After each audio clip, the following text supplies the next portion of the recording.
Active investigation अभी इस क्राइश site पर शुरू है और मैं अपने कैमरामैन योगेंद्र गुप्ता से कहूंगा कि जूम इन करके इस इमारत को दिखाएं और कैसे कुछ एक्सपर्ट्स की टीम यहां अब इमारत जिसपे एयरक्राफ्ट क्रैश हुआ था उसकी छत पर पहुंचे हैं और उस विमान के टेल के पास दिख रहा है आपको। देखिए ये टीम यहां पर है, ये टीम यहां पर अब इन्वेस्टिगेशन कर रही है। विमान का टेल जो अब भी उस इमारत में फंसा हुआ दिख रहा है, जिसकी तस्वीरें सभी ने देखी हैं, उस टेल के पास आकर इन्वेस्टिगेशन किया जा रहा है। वहां से एविडेंस इकट्ठा करने की कोशिश की जा रही है और तमाम एक्सपर्ट्स की टीम यहां पर लगातार मौजूद है और ये इन्वेस्टिगेशन एक्टिव इन्वेस्टिगेशन शुरू है, जिसमें एविएशन एक्सपर्ट्स हैं, एटीएस की टीम है और भी दूसरे एक्सपर्ट्स हैं भारत सरकार के, गुजरात सरकार के, जिनको काम दिया गया है इस क्रैश साइट का इन्वेस्टिगेशन करना। सिर्फ डीजीसीए के नहीं तो एयर इंडिया की टीम भी यहां पर, ऐसा पता चल रहा है। कुछ बड़े एविएशन एक्सपर्ट्स यहां बुलाए गए हैं और बाकी एक्सपर्ट्स की टीम भी यहां आ रही है। तो करीब करीब 50 की संख्या जो बताई जा रही थी, जो ग्राउंड पर फिलहाल मौजूद है, उनमें से बड़ी संख्या में लोग अब छत पर आए हैं और यहां इन्वेस्टिगेशन करते हुए नजर आ रहे हैं। जाहिर सी बात है, फ्लाइट डेटा रिकॉर्डर बरामद किया गया है, कॉकपिट वॉइस रिकॉर्डर बरामद किया है, डीडीआर बरामद किया गया है। इससे क्या आखिर उस समय हुआ होगा, कैप्टन के कॉकपिट के अंदर जो ट्रांसमिशन होता है, रेडियो ट्रांसमिशन, उसकी रिकॉर्डिंग मिल गई है। फ्लाइट डेटा रिकॉर्डर से जो रनवे का, जो फ्लाइट का पाथ था, एल्टीट्यूड, एयर स्पीड, ये तमाम चीजें, कम्युनिकेशन, ये तमाम चीजें और cabin crew, captain, flight first officer, इनका जो एक्शन होता है उसका पूरा डाटा अब एफडीआर से बरामद किया जाएगा। तो कॉकपिट से जो रेडियो ट्रांसमिशंस होती हैं वो हासिल की गई हैं।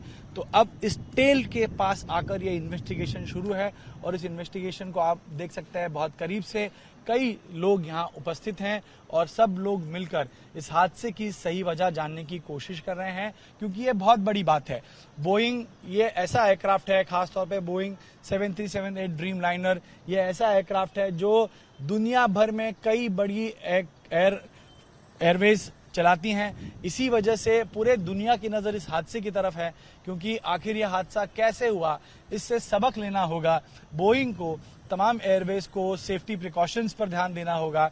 इसी वजह से ये इन्वेस्टिगेशन बहुत महत्वपूर्ण हो जाता है, क्योंकि इस इन्वेस्टिगेशन से ही पता चलेगा कि आखिर इतनी सेफ मानी जाने वाली ड्रीम लाइनर हादसे का शिकार कैसे हुई।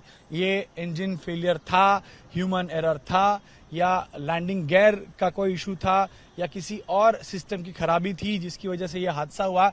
ये इन्वेस्टिगेशन बहुत महत्वपूर्ण है, क्योंकि सारी दुनिया की नज़र इस पर है। तमाम एयरवेज, तमाम एयरक्राफ्ट बनाने वाली कंपनियां, तमाम लोग, फ्लायर्स इससे प्रभावित हुए हैं और ये जानना चाहते हैं कि आखिर इसकी वजह क्या है, ताकि आगे इस तरह का हादसा हो ना।